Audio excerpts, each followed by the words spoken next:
Hello! Today I will be doing my November TBR. November is obviously also Nonfiction November, which is one of my favorite bookish online events hosted by a book olive, where the aim is to read more non-fiction books than you would normally read in a month.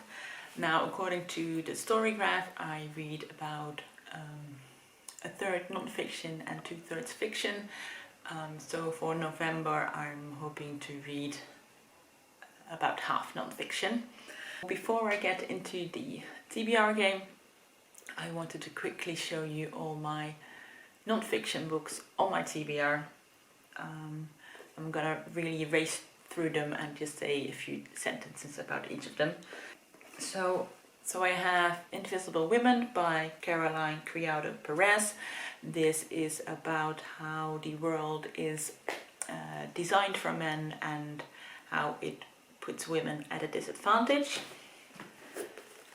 I have The New Jim Crow by Michelle Alexander, which is about the American prison system and how it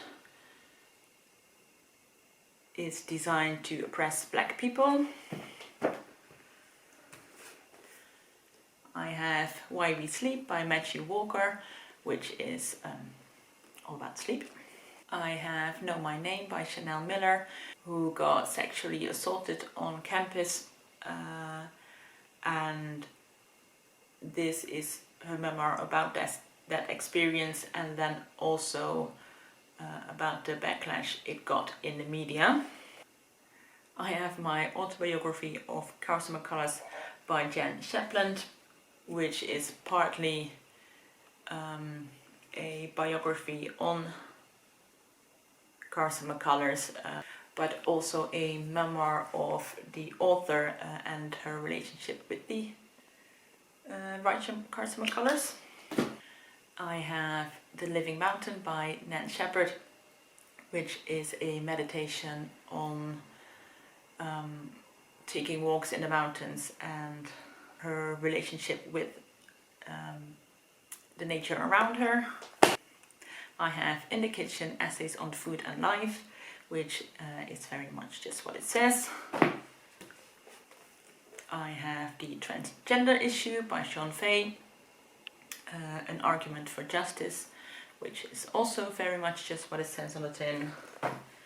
Then I have Heartberries, and this is a memoir by an Indigenous author, and she writes about her experience growing up on an Indian reservation and especially also her relationship with her parents. I have Black Lion by Siselo Mbata, who is a South African nature guide, and this is about his connection with the animals and wildlife that he comes across as his work as a nature guide. I have Small Bodies of Water by Nina Minja Pauls, which are different essays dealing with themes like family, immigration, food, nature, and growing up in two cultures. I have Tiny Beautiful Things, Advice on Love and Life from Someone Who's Been There by Cheryl Strait. She used to have a column as a sort of agony aunt, and this is a selection of different questions and the answers she's given to them. And then lastly I have Crying in H Mart by Michelle Zauner, which is a memoir that the author wrote when her mother died, and the grieving process and the role that food plays in that. So yeah, I'd love to fit in some of those this month. There's also 2 books I'll be reading for book clubs this month. So for our Instagram book club this month, we'll be reading The Dictionary of Lost Words by Pip Williams, and I'll also be going on a reading retreat / book club at the beginning of the month, and for that we'll be reading Clara and the Sun by Kazuo Ishiguro. So if I manage to put them on my TBR for the TBR game, that'll be great, but I'll be reading them either way. So yeah, let's get into the rolls for my November TBR. So we ended here, I think, last time, and I remember to just use one die. So this is roll number 1. 4. 1, 2, 3, 4. And that is a book from the TBR tin. Okay, roll number 1 was my TBR tin, which I have here. It just contains slips of paper with all the books I have on my TBR. So I'm just gonna pick a slip of paper from there, but because it's nonfiction November, I'm just gonna keep on going until I get a nonfiction book. So let's see. Read that one. That was pretty quick. I have Tiny Beautiful Things by Cheryl Strait.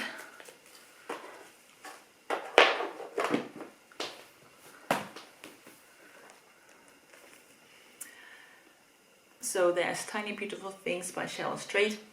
I think this will be a great book to read slowly and maybe just read 1 or 2 questions a day. I know a book Olive, who hosts Nonfiction November, has read and really loved this book earlier this year, so I'm very excited to have this on my TBR for November. Roll number 2. 1, 2. Which means I got to the end.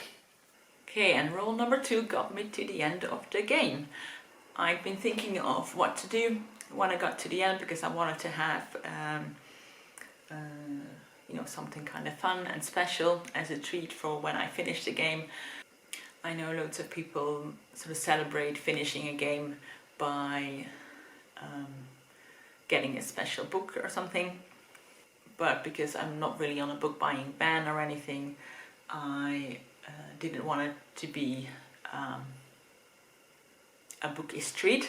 So my idea was, I recently got this, the Wild Cards, which is a little box with 100 different cards, and these are all designed by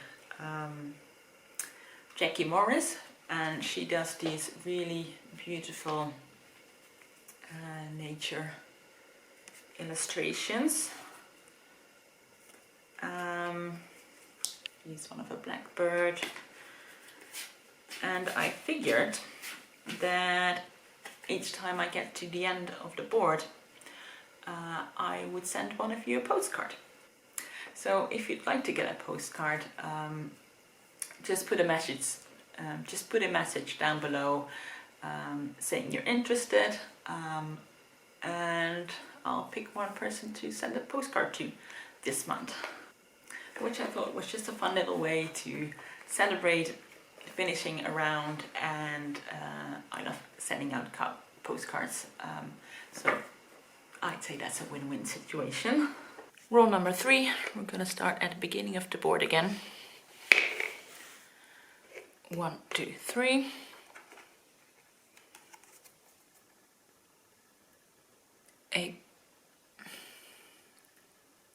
A book with POC representation. Roll number 3 was POC rep, so an author of color, and for this I picked The New Jim Crow by Michelle Alexander. I think this is a real staple in nonfiction writing on racism in America, so I'm very interested to be reading this month. 1, 2, 3, which is The Bridge one of the special prompts. Rule number 4 was one of the special tiles, which said that instead of buying new books this month, I would use any book buying prompts to pick a book from the library, which is definitely okay this month because I just did a huge book haul for my birthday last month, so it's probably good I'm not buying any new books this month. Rule number 5. 1, 2, 3, 4.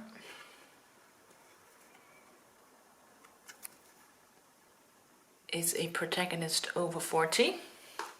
Rule number 5 was a book with a protagonist over 40 years old. And I will be reading The Tie That Binds by Cantor Ruth, which is about an elderly lady who is lying in a hospital bed when she is charged with murder.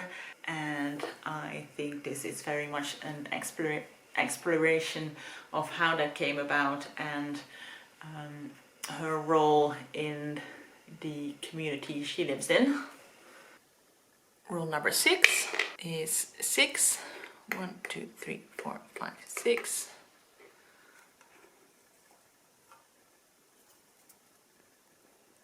The book that has been on my shelf the longest. Rule number 6 was the book that was on my shelf the longest, which coincidentally was also a non-fiction book, so that's great. And that is Invisible Women. I am a little bit worried about this one because I think it's a book that would have been better if I read it straight away, and I fear that it might be a little bit dated already, but still a topic I'm really interested in. Rule number 7. 1, 2, 3, 4, 5, 6.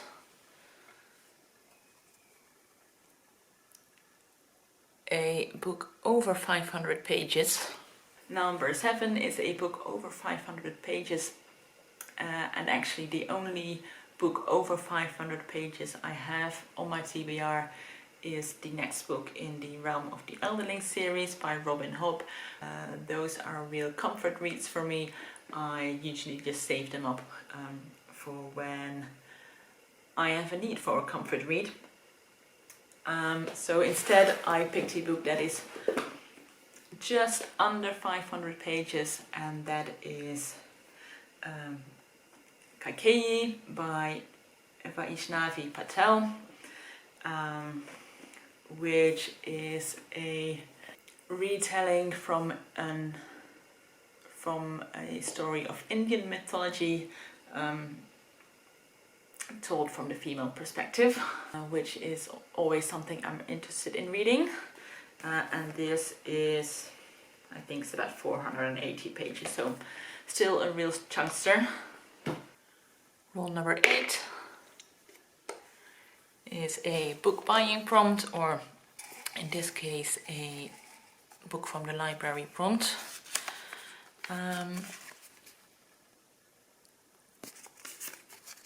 Which is a book with nature writing.